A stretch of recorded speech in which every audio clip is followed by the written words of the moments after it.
I remember the day the text glowed in the dark of my room. My mother's words, cold and digital, searing into me. We changed all the locks. You don't have a home anymore. Let's see how brave you are now. No call. No warning. Just that final, mocking message.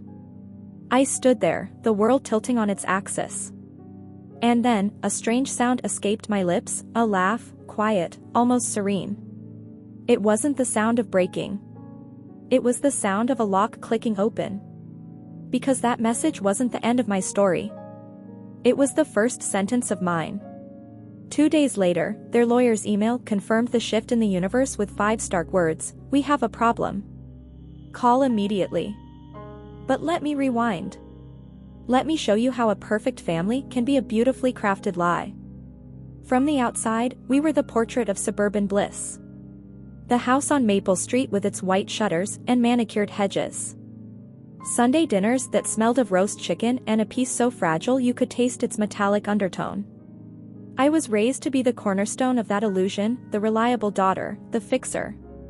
My father, Richard Liu, believed love was synonymous with obedience. He'd call my name before reaching for a tool. "Kara, hold the ladder.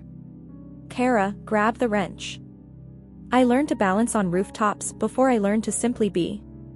My hands were always nicked and scarred. "You're tougher than any son I could have had," he'd say, a backhanded compliment that felt like a medal. My mother would smile, a perfect, placid mask. "Family doesn't count debts," she'd chime. That was our family's mantra. A sacred prayer that really meant, everything you give is owed. Everything we take is our right. Then there was Emily, my younger sister, the delicate one, the family's prized ornament. She never had to lift a finger.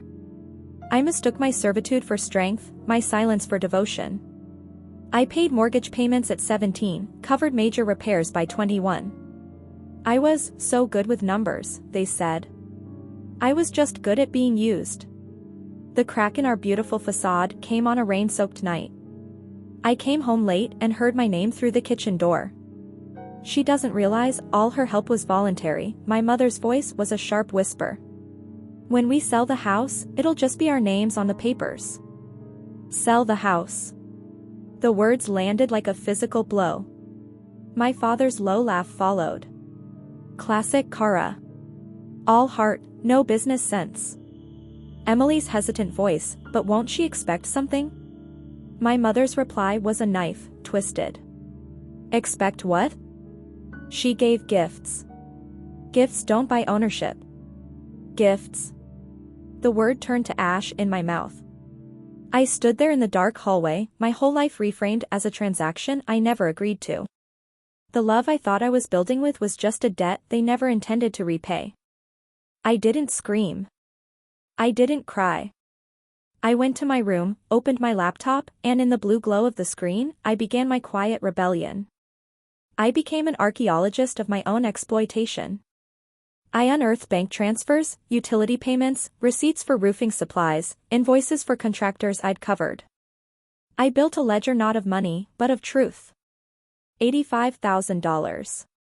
A life's worth of gifts. My father was right about one thing, I was good with numbers. He just never imagined I'd use them against him. When my attorney, a sharp-eyed woman who didn't patronize, leaned forward and said, "You've got a case. It's about equity and intent," I knew I had one before I even stepped into the mediation room.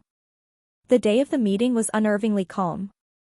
The conference room was sterile, silent except for the hum of fluorescent lights.